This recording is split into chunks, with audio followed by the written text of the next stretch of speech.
সুন্দরবনে এখনো বিক্ষিপ্তভাবে জ্বলছে আগুন। ছড়িয়ে পড়া ঠেকাতে ফায়ার লাইন, পানির উৎসের অভাবে বেগ পেতে হচ্ছে নিয়ন্ত্রণে। কাল থেকে রেলে ঈদ যাত্রা শুরু। দিনে লক্ষাধিক চাহিদার বিপরীতে আন্তনগরে যেতে পারবেন মাত্র ৩৩,০০০ যাত্রী। ঈদবাজারে ভারতকে পেছনে ফেলে চাহিদার শীর্ষে পাকিস্তানি থ্রি পিস। লাগেজ পার্টির মাধ্যমে বেশি আসছে আগানোর রাওয়াত তাক্কাল। পাকিস্তানি ড্রামা বিশেষ করে মেয়েরা দেখে অফিস ওইগুলোতেই আর কি। এবার কালেকশনগুলো অনেক সুন্দর আসছে। পাকিস্তানি প্রোডাক্টটা একটু ইন্ডিয়ান থেকে আলাদা হচ্ছে।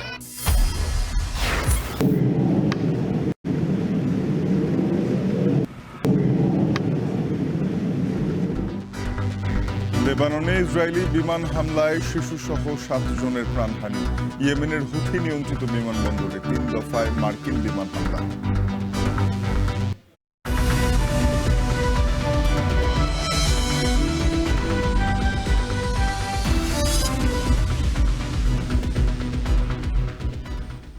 শুনছিলেন শিরোনাম। স্বাগত এখন বাজারে। পুরো আয়োজনে আপনাদের সঙ্গে আছি আমরা দুজন, আমি শম্পা বিশ্বাস এবং আমি তানজিম শাফিন। দেশের সবচেয়ে মজবুত আরএফএল ল্যাডার, যা 6061 গ্রেড অ্যালুমিনিয়ামে তৈরি। শক্তিশালী এমএস ক্রসবার নিশ্চিত করে সর্বোচ্চ নিরাপত্তা। RFL ladder. সুন্দরবনের আগুন এখনো পুরোপুরি নেভেনি। শনিবার সকালে বাগেরহাটের পূর্ব বন বিভাগের চাঁদপাই রেঞ্জের কলমতেজি ফরেস্ট টহল ফাঁড়ির টেপারবিল এলাকায় আগুন লাগিয়ে এখন পর্যন্ত বনের বিভিন্ন স্থানে বিক্ষিপ্তভাবে আগুন জ্বলছে। শনিবার বিকেল থেকেই আগুন নেভানোর প্রাথমিক কাজ শুরু করে বন বিভাগ। আলোর অভাবে সন্ধ্যার পর থেকে বন্ধ রাখা হয় আগুন নেভানোর কার্যক্রম। আজ সকাল থেকে আবারও আগুন নেভানোর কাজ শুরু হয়েছে, তবে খাল থেকে ওই এলাকায় দূরত্ব বেশি হওয়াতে পানির উৎসের অভাবে আগুন নেভাতে বেগ পেতে হচ্ছে। বিশ্ব ঐতিহ্য সুন্দরবনে বারবার ঘটছে অগ্নিকাণ্ডের ঘটনা। এতে পড়ছে বিস্তীর্ণ বনভূমির গাছপালা সহ বিভিন্ন লতা গুল্ম। গত 2 যুগে অন্তত 26 বার আগুন লেগেছে সুন্দরবনে।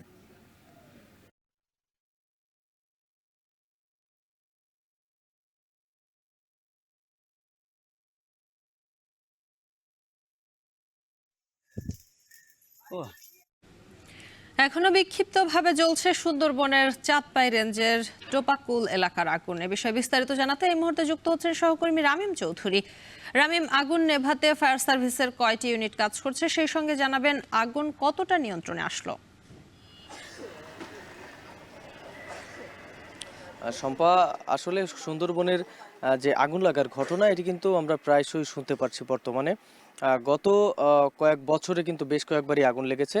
গতকালকে কিন্তু আগুন লাগার ঘটনাটি ঘটেছে এই চাঁদপাই রেঞ্জের যে কলমতেজি এলাকার সেই এলাকার কিছু অংশে, এবং তারপরে কিন্তু আগুন আস্তে আস্তে অনেক জায়গায় ছড়িয়ে পড়ে।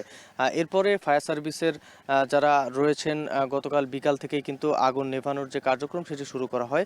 তবে এই যে জায়গাটি, এটি কিন্তু বেশ একটু দুর্গম জায়গা এবং বনের বেশ ভেতরে, যার কারণে কিন্তু সেখানে ফায়ার সার্ভিসের কর্মীদের পৌঁছাতে যেমন সমস্যা হয়েছে, তেমনি কিন্তু তাদের যে পানির লাইন টানতে কিন্তু বেশ কষ্ট হয়েছে। বিশেষ করে পানির লাইন টানার যে কষ্ট হতে, তার মূল কারণটা হচ্ছে যে স্থানে আগুন লেগেছে তার 3 থেকে 4 কিলোমিটারের মধ্যে কিন্তু কোথাও ছোট খাল বা নদী নেই, এবং এই কারণে কিন্তু তাদের বেশি সমস্যা হয়েছে পানি পেতে।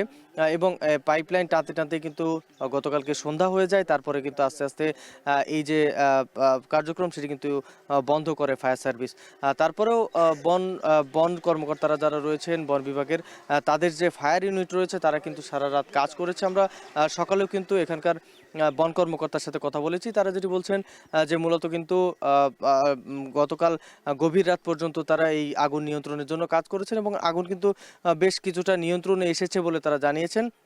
তবে এখনো পর্যন্ত পুরোপুরি আগুন নেভেনি বলে তারা জানিয়েছেন। তবে মোটামুটি সকাল থেকেই কিন্তু আবারও ফায়ার সার্ভিসের কর্মকর্তারা এসেছেন এবং তারা কিন্তু কাজে লেগে পড়েছেন।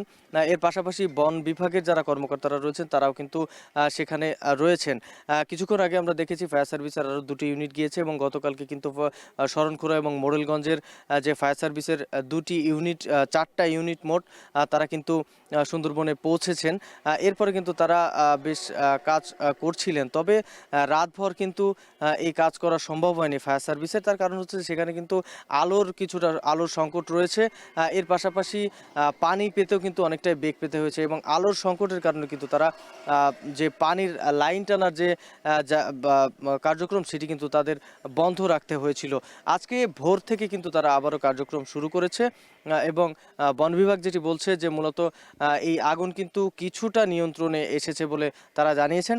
তবে এই আগুন যেন বিস্তীর্ণ জায়গাতে ছড়িয়ে না পড়ে সেই জন্য কিন্তু তারা গতকাল বিকেল থেকেই বন বিভাগের যারা রয়েছেন তারা কিন্তু মোটামুটি একটি ফায়ার লাইন কিন্তু তৈরি করেছেন প্রায় 1.5 কিলোমিটার এলাকা জুড়ে এবং এই ফায়ার লাইন করার ফলে কিন্তু তারা যেটি বলছেন যে মূলত আগুন এই ফায়ার লাইনের বাইরে যাবে না, এমনটাই কিন্তু তারা বলছিলেন। মোটামুটি বললে চলে যে আগুন নিয়ন্ত্রণের জন্য সব বিভাগই কাজ করে চলেছে এখনো পর্যন্ত।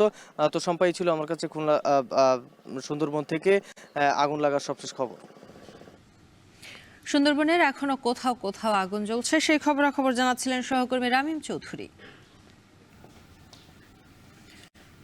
কাল থেকে শুরু হচ্ছে ট্রেনের যাত্রা। এবার গুরুত্বপূর্ণ স্টেশনগুলোতে কাজ করবে আলাদা পর্যবেক্ষণ টিম। মোতায়েন করা হয়েছে দ্বিগুণ নিরাপত্তা বাহিনী। আন্তনগরে 43টি ট্রেনের পাশাপাশি চলবে 26টি মেল ট্রেন।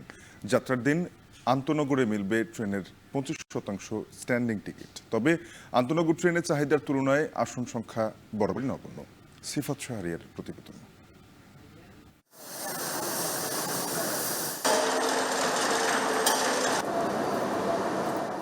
ঈদযাত্রা নির্বিঘ্ন করতে তোড়জোড় রেলওয়ে কারখানাগুলোতে, প্রস্তুত নতুন কোচ ও ইঞ্জিন।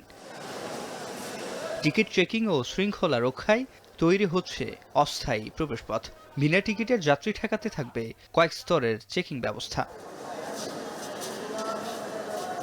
ঈদ ঘিরে ইতোমধ্যে অবৈধ উচ্ছেদ ও পার্কিং সরানো হয়েছে। নিরাপত্তা নিশ্চিতে রেলওয়ের নিরাপত্তা বাহিনীর সংখ্যা করা হয়েছে দ্বিগুণ। সেই সাথে র্যাব, এপিবিএন সহ থাকবে অন্যান্য আইন শৃঙ্খলা বাহিনীও। আপনার অবৈধ কিছু স্থাপনা ছিল সেইগুলো উচ্ছেদ করা, সাথে অবৈধ পার্কিং এগুলো সরানো। আমরা আসলে স্বেচ্ছাসেবক হিসেবে কাজ করছি স্যারের নির্দেশে। যে স্টেশনগুলো আছে ওই জায়গা থেকে মোটামুটি ফোর্সে নিশ্চিত 30 জনের মতো, তারপরে আনসার সদস্য পাওয়া গেছে আরও 200 জনের মতো। সব কিছু মিলিয়ে আমাদের যা ফোর্স আছে এক্সিস্টিং ফোর্স তার প্রায় আরও সমপরিমাণ ফোর্স আমরা পেয়ে যাচ্ছি এই ঈদ উপলক্ষে। তবে অতিরিক্ত যাত্রী চাপে এসব ব্যবস্থা কতটা কার্যকরী থাকবে? আগাম টিকিট বিক্রির পরিসংখ্যান দেখলে আসন্ন যাত্রী চাপ অনেকটাই অনুমেয়। যেখানে 25 থেকে 30 মার্চের টিকিট পেতে দিনে 4.5 কোটি থেকে 7.5 কোটি বার চেষ্টা করেছে যাত্রীরা। আধা ঘন্টায় একসঙ্গে 1.5 কোটি বার চেষ্টা করা হয়েছে 27 মার্চের টিকিটের জন্য। আর 28 তারিখের টিকিটের চাহিদা ছিল সবচেয়ে বেশি। অথচ ঢাকা থেকে লাখের ওপর যাত্রী চাহিদার বিপরীতে আন্তনগরের সিট মাত্র 33,000-এর মতো। বাকি যাত্রীদের জন্য কি ব্যবস্থা রাখছে রেলওয়ে? যাত্রা শুরুর 2 ঘন্টা আগে থেকে স্ট্যান্ডিং টিকিট দেওয়া হবে, আর মেলের টিকিট যাত্রার 3-4 ঘন্টা আগে থেকে দেওয়া হয়। নিরাপদে ট্রেন ভ্রমণের ক্ষেত্রে যাতে কোনো অহেতুক ঝামেলা সৃষ্টি না হয়।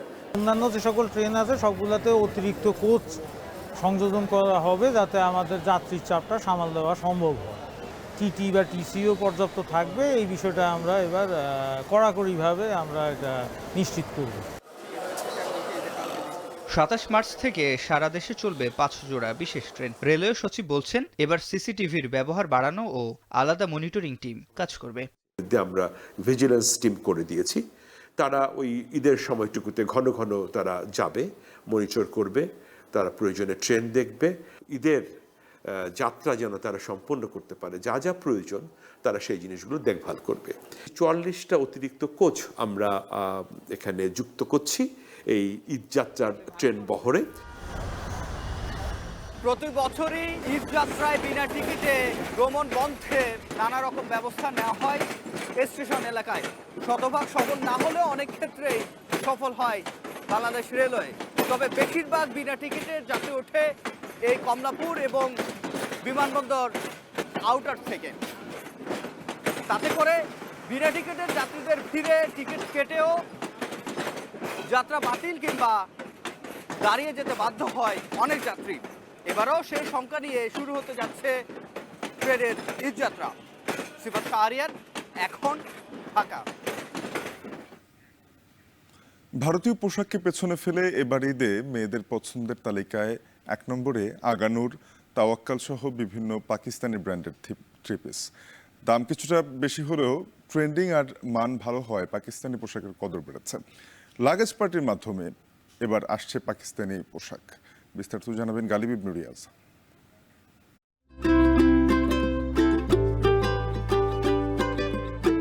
ঈদ মানেই যেন সাধ্যের মধ্যে নিজেকে সর্বোচ্চ সাজিয়ে তোলার চেষ্টা। এবার ঈদ ঘিরে মেয়েদের পছন্দের তালিকায় 1 নম্বরে জায়গা করে নিয়েছে পাকিস্তানি থ্রি পিস। সেলাই কিংবা সেলাই ছাড়া 2 ধরনের পোশাকেই আগ্রহের তালিকায় আগানুর, রাওয়াত, তাওয়াক্কাল সহ বিভিন্ন পাকিস্তানি ব্র্যান্ড। খুবই সুন্দর কালেকশন এবার বের করেছে। দ্যাটস ওয়াই আমি এখন পাকিস্তানিটা বেশিরভাগ চুজ করছি। বেশিরভাগ মেয়েরাই পাকিস্তানিটা চুজ করছে, কারণ তাদের কাছে এবার কালেকশনগুলো অনেক সুন্দর আসছে। এবার একটু বেশি মনে হচ্ছে, কারণ পাকিস্তানিরা সবসময় বের হয়, বাট এবছর মনে হচ্ছে বেশি একটু ট্রেন্ডিং। সবাই যেমন মাতামাতি করতেছে, কিনতেছে। পাকিস্তানি মানে একটু কমফোর্টেবল হয় পরার জন্য, সেজন্য পাকিস্তানিটাই প্রেফার করি। বরাবরই বাজারে ভারতীয় পোশাকের আধিপত্য থাকলেও এবার ভিসা জটিলতায় প্রতিবেশী দেশ থেকে পোশাকের আমদানি কমেছে। অন্যদিকে ব্যবসায়িক যোগাযোগ সহজ হওয়া আর পাকিস্তানি সিরিয়ালে আসক্ত হয়ে পড়ায় ট্রেন্ড দখল করেছে পাকিস্তানি পোশাক। আপডেটেড ভার্সনগুলো পাকিস্তানি বেশি পছন্দ হয় আর কি। ইন্ডিয়াগুলা তেমন দেখা হয় না, তেমন একটা পছন্দ হয় না। পাকিস্তানি ড্রামা বিশেষ করে মেয়েরা দেখে অবসেস ওইগুলোতেই আর কি, ওগুলাই আর কি ভালো লাগে। পাকিস্তানি ড্রামা দেখে আমাদের কাছে ভালো লাগছে যে এই ড্রেসটা খুব সুন্দর, আমরা এরকমভাবে নিব। আর ইন্ডিয়াকে এখন আমরা পিছিয়ে ফেলে দিচ্ছি। পাকিস্তানি পোশাকটা মেয়েদের একটু ফেভারিট কালেকশন, এই জিনিসটা বেশি পরে, মানে এই জিনিসটা পুরো কমফোর্টেবল, এই জন্য পাকিস্তানি ড্রেসটা বেশি পরে। এখনকার জেনারেশন যারা আছে মেয়েরা আপনার পাকিস্তানি প্রোডাক্টে বেশি পছন্দ করতেছে, আর পাকিস্তানি প্রোডাক্টটা একটু ইন্ডিয়ান থেকে আলাদা হচ্ছে। যদিও এখনও সরাসরি দেশটি থেকে পোশাক আনতে পারছেন না ব্যবসায়ীরা, দুবাই হয়ে আনতে হয় পণ্য। তবে ভারত থেকে পণ্য আসা কমে যাওয়ার পরেও বাজারে এর তেমন কোনো প্রভাব পড়েনি। আমাদের ইন্ডিয়ান কালেকশন অনেক কম, কারণ আমরা যেতে পারি নাই, আমাদের ভিসা পাই নাই, বা দেখা যায় যে কোনো একটা পরিস্থিতির কারণে আমরা যেতে পারি না, বা আপনার ইন্ডিয়ান ড্রেস আসতেছেও কম। অন্য সময়ে পাকিস্তানি ড্রেসগুলো বাংলাদেশে ঠিকমতো আসতে পারতো না, এখন আপনার পাকিস্তানি ড্রেসগুলো বাংলাদেশে আসে। গত সরকার প্রথমে ক্ষমতায় আসে, তখন এই মার্কেট সহ আপনার অন্য দেশে পাকিস্তানি যেসব এই প্রোডাক্ট ছিল এরা রেডি দিতে চাইছিল এক হিসাবে, যে এগুলো বয়কট করতে হবে। ইন্ডিয়ান ভিসা বন্ধ বা ইন্ডিয়ান প্রোডাক্ট না আসার কারণে যে একটা প্রবলেম ক্রিয়েট হবে এরকম কিছু কিন্তু নাই।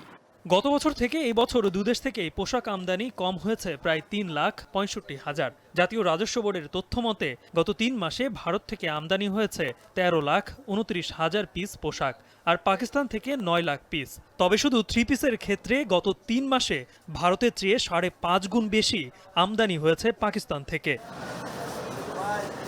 বিদেশি পোশাকের সাথে অনেকটা পাল্লা দিয়েই চাহিদা পূরণ করছে দেশীয় পোশাক। তবে প্রতিযোগিতা আর ট্রেন্ডিংয়ের এই বাজারে প্রথম হতে হলে দরকার ব্যবহারকারীদেরই রুচির পরিবর্তন। আমরা তো গ্লোবাল ট্রেন্ডের মধ্যে আছি, এবং এই ট্রেন্ডের কারণে আমরা যে কোনো সময় যে কোনো জায়গা থেকে পোশাক কেন যে কোনো জিনিসই হচ্ছে নিতে পারি, পড়তে পারি। সো আমাদের যে সোশ্যাল মিডিয়াগুলো আছে like Insta, TikTok, the Facebook, আমার মনে হয় এটা একটা বিগ কারণ মেয়েদেরকে ইনফ্লুয়েন্স করা। একটা রিজন হচ্ছে যে মেয়েরা সবসময় চায় যে আমাকে দেখতে সুন্দর লাগবে। আমরা সবসময় দেখা যায় যে অনেক কাস্টমাররা থাকে যারা অনেক সেলিব্রিটিকে ফলো করে। তো সামহাও বাংলাদেশ এটা দুঃখজনক যে আমাদের নিজেদের কালচার থেকে অন্যান্য কালচারের নাটক, ড্রামা এগুলো অনেক বেশি ইনফ্লুয়েন্স করে। গত রমজান থেকে এই রমজানের প্রথম 20 রোজার ব্যবসা আশাব্যঞ্জক হয়নি বলে জানিয়েছেন ব্যবসায়ীরা। গালিব ইবনে রিয়াজ, এখন, ঢাকা। মুকুলের ঘ্রাণে ছেয়ে গেছে রাজশাহীর আমের বাগানগুলো। সোনালী মুকুল এরই মধ্যে গুটিতে রূপ নিতে শুরু করায় স্বপ্ন দেখতে শুরু করেছেন বাগান মালিকেরা।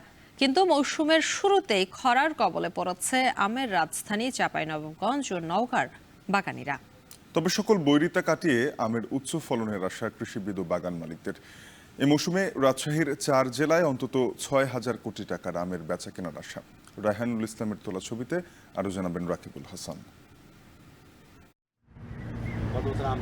চৈত্রের বাতাসে আমের বাগানে দোল খাচ্ছে সবুজের আলপনা, সাথে বাগান জুড়ে ঘ্রাণ ছড়াচ্ছে মধু ফলের অঙ্কুর। রাজশাহী অঞ্চল জুড়ে 87,507 হেক্টরে এমন সোনালী মুকুলে ঢাকা পড়েছে সবুজ বাগান। গেল পৌষ ও মাঘে আমের কুশিতে বাঁধ সাজেনি ঘন কুয়াশা।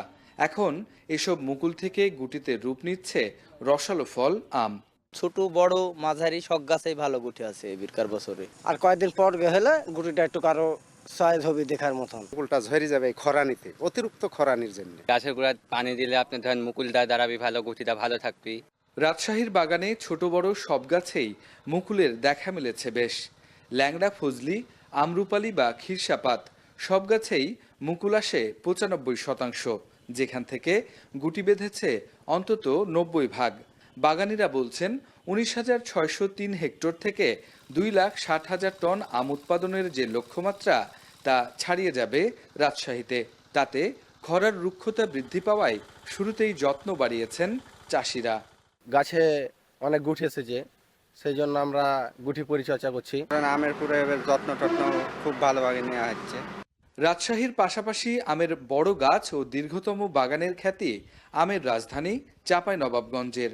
তবে ৩৭,৬০৪ হেক্টর বাগানে মুকুল এলেও বৈরী আবহাওয়ার কবলে পড়েছে। মুকুল থাকলেও সপ্তাহ জুড়ে খরা প্রবণতায় কমছে আমের গুটি। তাতে দুশ্চিন্তা বাড়ছে বাগানীদের। আমের মুকুলটা যেন ঝরে না পড়ে, যদি ঝরে পড়ে যায় তাহলে কিন্তু আমরা সারা বছর লোকসানের মধ্যে পড়বো। এখন মুকুল যদি না হয় তাহলে তো আমরা যে পরিচর্যার যে খরচ এবং লিজ মানি সেটা তো 60% চলে যায়, তাহলে আমরা বাঁচবো কি করে? নওগাঁয় পুরনো গাছের সাথে নতুন ও নাবিজাতের আমের চাষ হয়েছে ৩০,৩০০ হেক্টর জুড়ে। আমের ছোট গাছে ভরপুর নিয়ামতপুর, সাপাহার এবং পত্নীতলা। এখানে সবচেয়ে বেশি চাষ হয়েছে আমরুপালি জাতের আম। প্রতি বছর মুকুলের সমারোহে ভালো ফলনের স্বপ্ন থাকলেও এবারে নেই। ঝরে পড়ছে বেশিরভাগ আমগুটি। আমার বাগানে মুকুল করছিল আগে সামনে দিলে, সেটা মুকুল ঝরে গেছে। আকাশের একবার বৃষ্টি হয়েছিল, বৃষ্টির কারণে ঝরে গেছে। তার মধ্যে রাতে কুয়াশা হচ্ছে, দিনে তাপমাত্রা বেশি, এই জন্যই পরিস্থিতি। তো মুকুলে দানা পরিমাণ খুবই কম। এক একটা মুকুলের ছড়াই হয়তো একটা দুটা কিংবা কোনো ছড়াই হয়তো নাই। মুকুল ঝরে চলে যাচ্ছে, গুটি সে মতন গুটি নাই। এই অবস্থায় আমের যত্ন বাড়িয়েছেন চাষিরা। পাশাপাশি আমের গুণগত মান ঠিক রাখতে ও নিরাপদ আম উৎপাদনে তৎপর স্থানীয় ফল গবেষকরাও।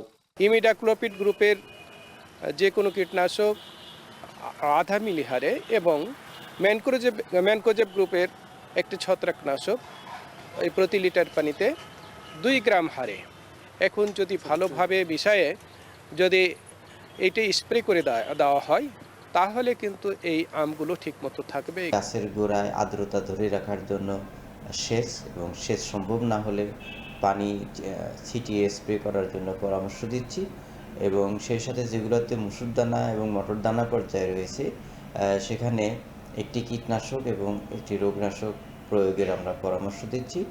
এখন পর্যন্ত যে আমাদের অনুকূল আবহাওয়া বিরাজমান রয়েছে এবং যে চমৎকার ফুড সেটিং রয়েছে, এতে করে এবছর আম থেকে আমরা একটা বাম্পার ফলন পাব। রাজশাহী, চাঁপাই ও নওগাঁ এলাকায় হয় আমের মূল উৎপাদন।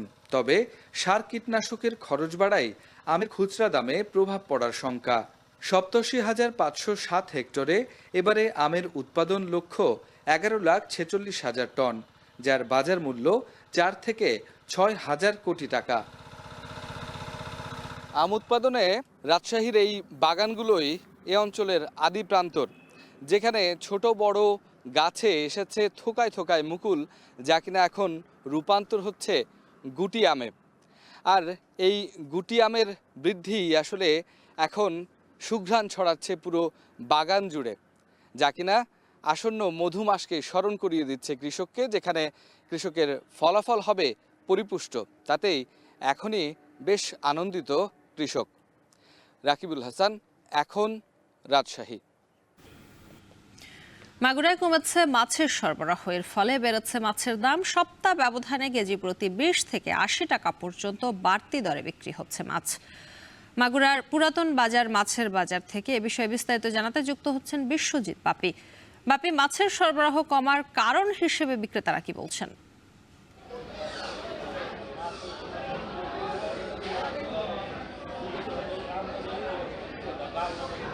ধন্যবাদ সুপা।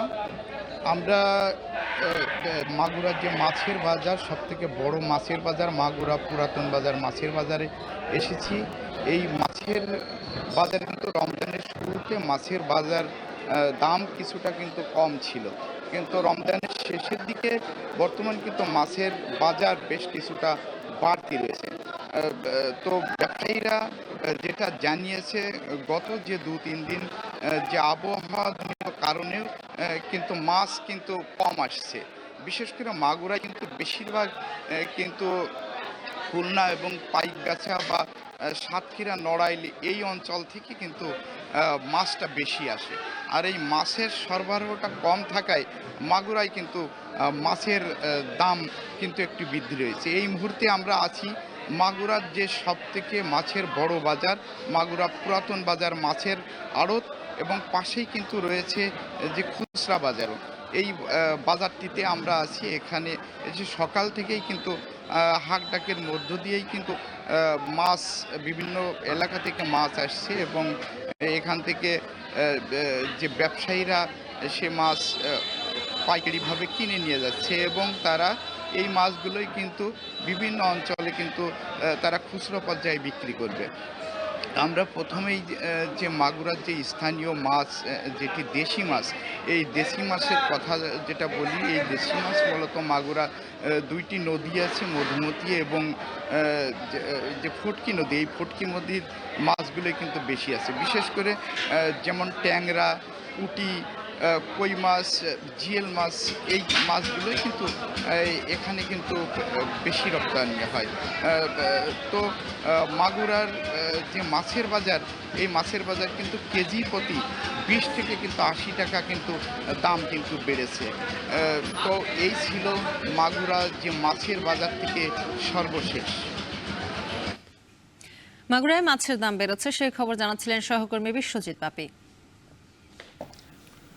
দাম ভালো পাওয়ায় দিন দিন আলু চাষে ঝুঁকছেন শেরপুরের কৃষকরা। এবছর শৈত্যপ্রবাহ ও বৈরী আবহাওয়ার প্রভাব না থাকায় আলুর বাম্পার ফলন হয়েছে। লক্ষ্যমাত্রা ছাড়িয়ে বেশি উৎপাদন হয়েছে 1890 টন আলু। জাহিদুল খান সৌরভের প্রতিবেদনে বিস্তারিত। শেরপুরে এবছর আলু চাষে খরচ বাড়লেও বাম্পার ফলনে খুশি কৃষকরা। জমি চাষ, বীজ কেনা, শ্রমিক খরচ সহ নানা কারণে বিঘা প্রতি খরচ হয়েছে 25 থেকে 30 হাজার টাকা। তবে কৃষকরা বলছেন দাম ভালো পেলে বিঘা প্রতি 10 থেকে 15 হাজার টাকা লাভ করা সম্ভব। বড় জাতের আলু চাষে চাহিদা বেশি থাকায় কৃষকরা ডায়মন্ড, কারেজ, এডিসন আলু বেশি চাষ করেছেন।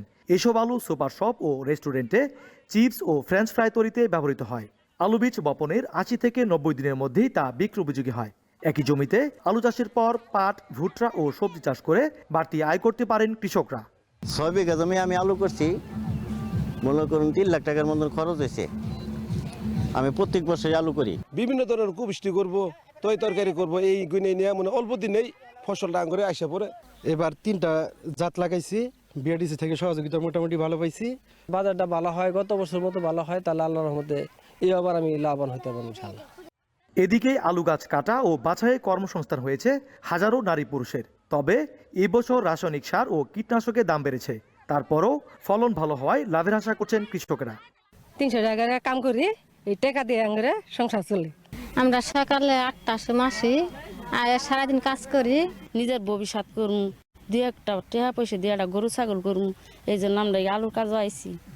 এবছর শেরপুরে বীজ আলু উৎপাদন লক্ষ্যমাত্রা ছাড়িয়েছে। তাই ভবিষ্যতে কৃষকদের সব ধরনের পরামর্শ সহ তাদের পাশে থাকার কথা জানান এই কর্মকর্তা। চুক্তিবদ্ধ কৃষকদেরকে আমরা উপযুক্ত বীজ, সার এবং বালাইনাশক দেওয়াতে এবছর কোনো রোগবালাইয়ের উপস্থিতি ছিল না, যার কারণে আমাদের উৎপাদন আরো 500 মেট্রিক টন বেশি হওয়ার সম্ভাবনা রয়েছে। আমাদের লক্ষ্যমাত্রার চেয়ে প্রায় 1890 মেট্রিক টন বেশি আলু উৎপাদিত হয়েছে। বেশি আলু উৎপাদিত হয়, বাজার মূল্য কিছুটা কমে গেছে। আমরা বিভিন্ন কোর্সকে আমরা সরকার কর্তৃক নির্ধারিত মূল্যে আলু সংরক্ষণ করার জন্য কৃষি বিভাগ এবং জেলা প্রশাসন তাদের সাথে আমরা যোগাযোগ করতেছি, যেন কৃষক তার ন্যায্য মূল্য পরবর্তী পর্যায়ে আলু বিক্রি করে ন্যায্য মূল্য পায়। এই বিষয়ে আমরা কাজ করতেছি। চলতি বছর শেরপুরে 5212 হেক্টর জমিতে আলু চাষের লক্ষ্যমাত্রা নির্ধারণ করেছিল জেলা কৃষি বিভাগ, যেখানে লক্ষ্যমাত্রা ছাড়িয়ে 5317 হেক্টর জমিতে আলুর চাষ হয়েছিল। জেলা কৃষি বিভাগ বলছে এসব স্থান থেকে ৯৫,৭০৬ মেট্রিক টন আলু পাওয়া যাবে, যার বাজার মূল্য প্রায় ১৬২ কোটি টাকা। জাহিদুল খান সৌরভ, এখন শেরপুর। ভোজ্য তেলের দাম বাড়ায় দেশে সরিষার কদর বাড়ছে। কম খরচে অল্প সময়ে বেশি লাভ হওয়ায় মানিকগঞ্জের কৃষকরা ঝুঁকছেন সরিষা চাষে। চলতি মৌসুমে জেলায় উৎপাদিত সরিষার বাজার মূল্য ৯০০ কোটি টাকা। আসাদ জামানের প্রতিবেদনে বিস্তারিত। চলতি মৌসুমে মানিকগঞ্জের ৭টি উপজেলায় এবার সরিষার বাম্পার ফলন হয়েছে। প্রতি বিঘা জমিতে চাষাবাদের খরচ হয়েছে ৫ থেকে ৭,০০০ টাকা। আর বিঘা প্রতি সরিষা বিক্রি করে আয় হচ্ছে ১৬,০০০ থেকে ২০,০০০ টাকা পর্যন্ত। ফলে লাভবান হচ্ছেন কৃষকরা। সরিষা উৎপাদনে দেশে তৃতীয় অবস্থানে মানিকগঞ্জ। এবছর জেলায় ৯৫,০০০ টন সরিষা উৎপাদিত হয়েছে, যা থেকে প্রায় ৩,৮৩,০০,০০০ লিটার তেল পাওয়া যাবে। স্থানীয় চাহিদা মিটিয়ে ১,৩০,০০,০০০ লিটার অতিরিক্ত তেল দেশের চাহিদা পূরণে ভূমিকা রাখবে। আমাদের এই শস্যটা বাম্পার ফলন হয়েছে, নিজেদের জন্য, আবার খাওয়ার জন্য, আবার বিক্রিও করি। ১,৫০০ টাকা খরচ হয় পার বিঘা প্রতি, তাতে ৫ মণ ৫.৫ মণ ৬ মণ শস্য হয়। দাম ভালো থাকে, বাজার ভালো থাকে, তাহলে কৃষকরা বাঁচবো। উন্নত বীজ, আধুনিক চাষাবাদ পদ্ধতি ও প্রশিক্ষণ পেয়ে দক্ষতা বেড়েছে কৃষকদের। ফলে সরিষার বাম্পার ফলন সম্ভব হয়েছে বলে জানিয়েছেন কৃষি কর্মকর্তারা। আমাদের কৃষি বিভাগের পরামর্শে বিভিন্ন উন্নত জাতের সরিষা, যেমন বাড়ি সরিষা ১৪, বাড়ি সরিষা ১৭ এবং বাড়ি সরিষা ১৮, বিনা সরিষা ১১, এই জাতগুলার চাষ বেশি পরিমাণে করেছে। এই কারণে আমাদের আসলে ফলন খুব বেশি হয়েছে। সরিষা চাষ থেকে শুধু কৃষকরাই লাভবান হচ্ছেন না, দেশের অর্থনীতিতেও এর ইতিবাচক প্রভাব পড়ছে। সঠিক নীতিমালা ও সরকারি উদ্যোগ থাকলে সরিষার সম্ভাবনা আরও বাড়বে বলে মনে করেন সংশ্লিষ্টরা। আসাদ জামান, এখন মানিকগঞ্জ। বান্দরবানে পাহাড় ও বন উজাড় করে অবৈধভাবে গড়ে উঠেছে অন্তত ৩০টি ইটভাটা। এতে নষ্ট হচ্ছে পাহাড়ের প্রাণ প্রকৃতি ও জীববৈচিত্র্য। অবৈধ ইটভাটা বন্ধে আদালতের নির্দেশনা থাকলেও নীতির তোয়াক্কা না করেই কার্যক্রম চালিয়ে যাচ্ছে প্রভাবশালীরা। রিজভি রাহাতের প্রতিবেদন। কুণ্ডলি পাকিয়ে বের হচ্ছে বিষাক্ত কালো ধোঁয়া, সঙ্গে সূক্ষ্ম কণার ছাই। এভাবেই পার্বত্য জেলা বান্দরবানের লামা, আলীকদম, রুমা, থানচি ও নাইক্ষংছড়িতে বিশেষ কায়দায় পাহাড় কেটে আর বনের কাঠ পুড়িয়ে অবৈধভাবে চলছে অন্তত ৩০টি ইটভাটা। কৃষিজমি, জনবসতি, প্রাকৃতিক ও সামাজিক বন আর শিক্ষা প্রতিষ্ঠান ঘেঁষে গড়ে উঠেছে এসব ইটভাটা, যার ধোঁয়ায় নষ্ট হচ্ছে পাহাড়ের প্রাণ প্রকৃতি, ফসল ও জীববৈচিত্র্য, বাড়ছে স্বাস্থ্য ঝুঁকি। এখানে পাহাড় থেকে ছোট ছোট গাছগুলা কেটে নিয়ে ইটভাটা করছে। মাটি এগুলা ধরেন পাহাড় থেকে এগুলা আগে কাটছিল, কাটে এখন করছে আর কি করে, এখন মেল চালাইতেছে। আইন ও নিয়ম নীতির তোয়াক্কা না করে প্রভাবশালীদের ছত্রছায়ায় চলছে এসব ইটভাটা, যেখানে জ্বালানি হিসেবে ব্যবহার করা হচ্ছে পাহাড়ি বনভূমির কাঠ। পাহাড়ের মাটি ভালো, তাই মাটি এগুলো ঠিক আছে, এগুলো ইট ভালো হয়। লাকড়ি দিয়ে ইট পোড়ানোর কারণে ইটগুলো খুব ভালো উন্নত মানের হয়। ভারত মেডগুলা কাটি শত শত মেডগুলা টাকা করে আনি, এটা ধরুন ইট বানাইতে গাছ জ্বালায়। তবে অবৈধ এসব ইটভাটায় নিয়মিত অভিযান চালানো হচ্ছে বলে জানায় পরিবেশ অধিদপ্তর।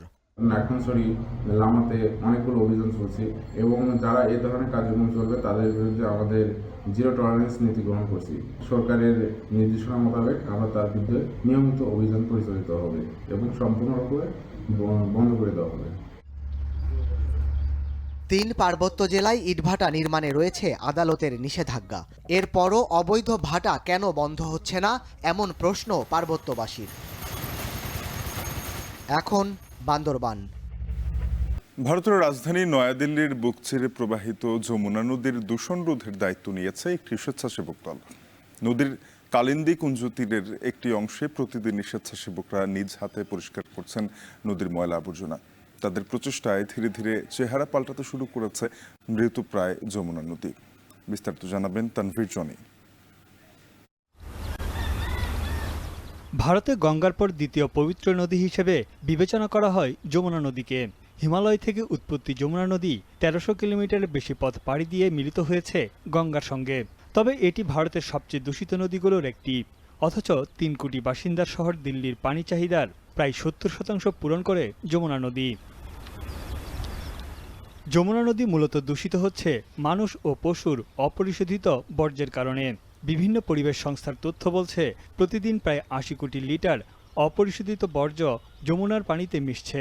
দিল্লিতে 35টির বেশি পয়ঃশোধনাগারও হিমশিম খাচ্ছে দূষণ রোধে। যমুনায় 85% বেশি দূষণ আসে ঘরবাড়ির বর্জ্য, মানুষ ও গবাদি পশুর মলমূত্র থেকে। দূষিত এই নদী পরিষ্কারের দায়িত্ব নিজেদের হাতে তুলে নিয়েছে একটি স্বেচ্ছাসেবক দল। দিল্লিতে প্রতিদিনই তারা নদীর উপর পড়ে থাকা আবর্জনা ও আগাছা পরিষ্কার করছেন নিজ উদ্যোগে। 5 साल पहले आते तो यहाँ पे लोग नहीं आते थे।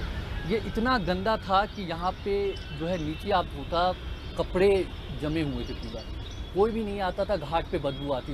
দূষণে জর্জরিত যমুনার পানির রং এখন কালো। নিত্যদিনের ময়লা আবর্জনায় স্রোতহীন নদীতে জমেছে সাদা ফেনা। একদিকে শহরের বর্জ্য, অন্যদিকে কলকারখানার দূষণে ঘনত্ব বেড়েই চলছে ফেনার। নদীর আসল রূপ ফিরিয়ে আনতে প্রতিদিনই একটু একটু করে চেষ্টা করে যাচ্ছে স্বেচ্ছাসেবকদের দল। তাদের প্রচেষ্টায় ধীরে ধীরে বাড়ছে নদী পাড়ে দর্শনার্থীদের সংখ্যাও। आपकी एक छोटी पॉलिथीन उठाने से ही अगर कुछ इम्पैक्ट आ रहा है तो आपको वो करना चाहिए।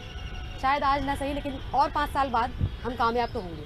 এদিকে যমুনায় দূষণ বাড়ার কারণে দিল্লির খাবার পানি সরবরাহেও দেখা দিয়েছে সংকট। পরিবেশবিদদের মতে শহরের ড্রেনেজ সিস্টেম উন্নত করার পাশাপাশি নদী দূষণ রোধে এগিয়ে আসতে হবে সরকারকে। তানভীর জানি, এখন বিশ্ব। যুক্তরাষ্ট্রে গত বছরের তুলনায় বর্তমানে ডিমের দাম 65% বেশি চলতি বছর, যা আরও 41% বাড়ার শঙ্কা করা হচ্ছে। মেক্সিকোতে কম দামে ডিম পাওয়া গেলেও শুল্ক যুদ্ধের কারণে বৈধ পথে ডিম আমদানি বন্ধ। তাই অবৈধ পথ বেছে নিচ্ছেন যুক্তরাষ্ট্রের অনেক ব্যবসায়ী। মেক্সিকো থেকে পাচার করে আনা হচ্ছে ডিম। এ অবস্থায় তুরস্ক ও দক্ষিণ কোরিয়া থেকে ডিম আমদানি নিয়ে তোড়জোড় শুরু করেছে ট্রাম্প প্রশাসন। আর জানাচ্ছেন তৌহিদুর রহমান। বার্ড ফ্লুর সংক্রমণে চরম ডিম সংকটে ধুঁকছে যুক্তরাষ্ট্র। মেক্সিকোর সঙ্গে শুল্ক যুদ্ধে দেশটিতে আরও ঘনীভূত হচ্ছে ডিমের ঘাটতি। কারণ মেক্সিকোতে $2 1 ডজন ডিম পাওয়া গেলেও যুক্তরাষ্ট্রের অনেক শহরে ভোক্তাদের গুনতে হচ্ছে $6 থেকে $10 উপরে। পরিস্থিতি এমন পর্যায়ে গেছে যে অর্থ দিয়েও চাহিদা অনুযায়ী ডিম পাচ্ছেন না অনেকেই।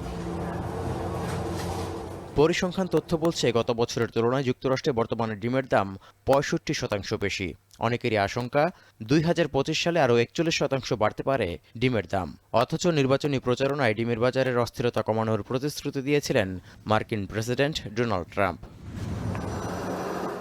এ অবস্থায় অবৈধ পথে পা বাড়াচ্ছেন সাধারণ মানুষ থেকে শুরু করে যুক্তরাষ্ট্রের অনেক ব্যবসায়ী।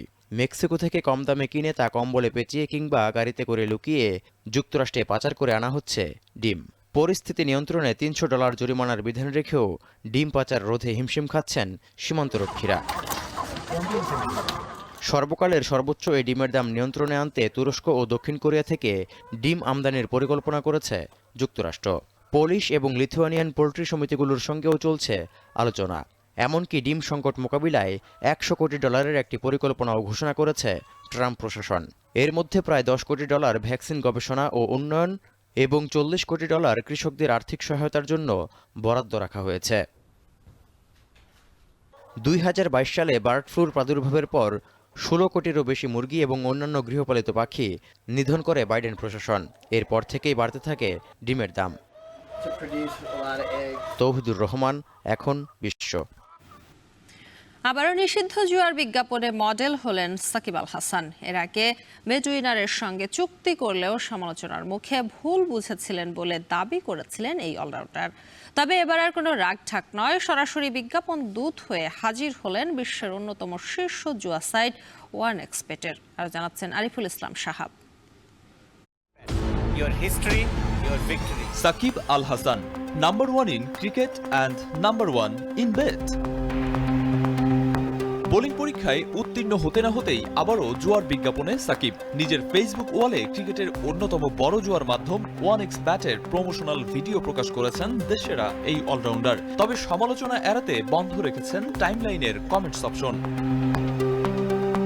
টাইগার ক্রিকেটে বহু সাফল্যের মুহূর্ত দিয়েছেন সাকিব। দেশের গণ্ডি পেরিয়ে দাপট দেখিয়েছেন বৈশ্বিক ক্রিকেটেও, কখনো বাংলাদেশের হয়ে কখনো বা ফ্র্যাঞ্চাইজি ক্রিকেটে। সময়ের পরিক্রমায় হয়ে উঠেছেন ক্রিকেট বিশ্বের অন্যতম পোস্টার বয়। ক্রিকেটারদের স্বার্থ আদায়ে যেমন সোচ্চার ছিলেন তিনি, তেমনি ক্রিকেটের স্বার্থ পরিপন্থী কাজেও সরব উপস্থিতি ছিল সাকিবের। 2019-এর অক্টোবরে জুয়াড়িদের কাছ থেকে ফিক্সিং এর প্রস্তাব পেয়েও চেপে গিয়েছিলেন সাকিব। অভিযোগ প্রমাণিত হওয়ার ফলে ক্রিকেটে 1 বছরের নিষেধাজ্ঞা পেয়েছিলেন তিনি। ভক্তরা ভেবেছিলেন সাকিব শুধরে যাবেন, তবে সাকিব আর শোধরালেন কই, একের পর এক জড়ালেন জুয়ার সাইটগুলোর প্রমোশনে। 4 আগস্ট 2022 অনলাইন জুয়ার সাইট বেট উইনারের অঙ্গ প্রতিষ্ঠান বেট উইনারের সাথে শুভেচ্ছাদূত হিসেবে চুক্তি করেন সাকিব। অবশ্য সমালোচনার মুখে একদিনের ব্যবধানে ফেসবুক থেকে সরিয়ে ফেলেন সেটি। দাবি করেন নিউজ সাইট মনে করে চুক্তি করেছিলেন তিনি। বিসিবির চাপের মুখে সপ্তাহের ব্যবধানেই বাধ্য হন চুক্তি বাতিল করতে। অবশ্য সেখানেও থামেননি সাকিব। 21 নভেম্বর 2023 সালে বাবু 88 নামে একটি অনলাইন ক্যাসিনো ও ক্রিকেট এক্সচেঞ্জ সাইটের বিজ্ঞাপনে দেখা যায় সাকিবকে। আর 11 মার্চ 2024 সালে ভারতের বহুল আলোচিত মহাদেব বেটিং অ্যাপ কেলেঙ্কারির সঙ্গে সাকিবের বোনের সম্পৃক্ততার অভিযোগও ওঠে। গুঞ্জন ছিল অনেক আগে থেকেই ওয়ানএক্স বেটের সঙ্গে সম্পৃক্ত ছিলেন সাকিব। সেই গুঞ্জনকে সত্য প্রমাণ করে এবার আইপিএল এর শুরুর দিনে জুয়ার সাইটের অফিসিয়াল প্রমোশন করলেন তিনি। কারণটা কি এটাই যে তিনি এখন আর বিসিবির চুক্তিতে নেই, নাকি তিনি ধরেই নিয়েছেন বাংলাদেশ ক্রিকেটে সাকিব অধ্যায়ের এখানেই সমাপ্তি? 1972-এর সংবিধানের 18 অনুচ্ছেদে বলা হয়েছে গণিকাবৃত্তি ও জুয়া খেলা নিরোধের জন্য রাষ্ট্র কার্যকর ব্যবস্থা গ্রহণ করবে। অথচ সাবেক সংসদ সদস্য সাকিব সংবিধানকে তোয়াক্কা করছেন কই? বাংলাদেশ ক্রিকেট ইতিহাসের সর্বকালের সেরা পারফর্মার, কিন্তু নৈতিকতা দেশপ্রেমের ক্ষেত্রে বাজে উদাহরণ সাকিব রেখে চলেছেন বারবার। তবে এই সাকিব যেন আরো বেপরোয়া। আইনি বাধাকে থোড়াই কেয়ার করা সাকিবের কাছে যেন অর্থই সব। আরিফুল ইসলাম সাহাব, এখন। শেষ করবো এখন বাজার। তবে যাবার আগে শিরোনামগুলো জানিয়ে দেব আরো একবার।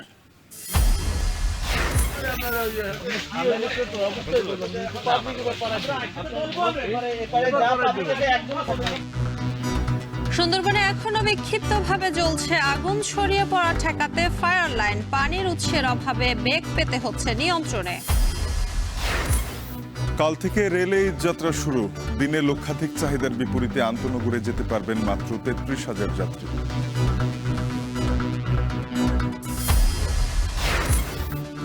ঈদবাজারে ভারতকে পেছনে ফেলে চাহিদার শীর্ষে পাকিস্তানি 3 পিস লাগেজ পার্টির মাধ্যমে বেশি আসছে আগানুর রাওয়াত তাক্কাল। পাকিস্তানি ড্রামা বিশেষ করে মেয়েরা দেখে অফিস ওইগুলোতেই আর কি। এবার কালেকশনগুলো অনেক সুন্দর আসছে। পাকিস্তানি প্রোডাক্টটা একটু ইন্ডিয়ান থেকে আলাদা হচ্ছে।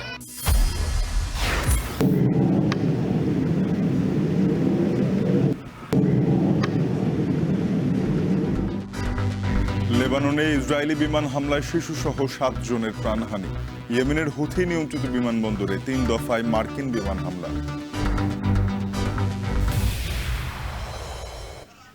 শেষ করছি এখন বাজার। এখন টেলিভিশন ওয়েবসাইটে দেখতে ভিজিট করুন www.ekhon.tv। এছাড়া যুক্ত থাকুন ফেসবুকে facebook.com/tv.ekhon এবং ইউটিউবে দেখতে ভিজিট করুন youtube.com/c/ekhon tv।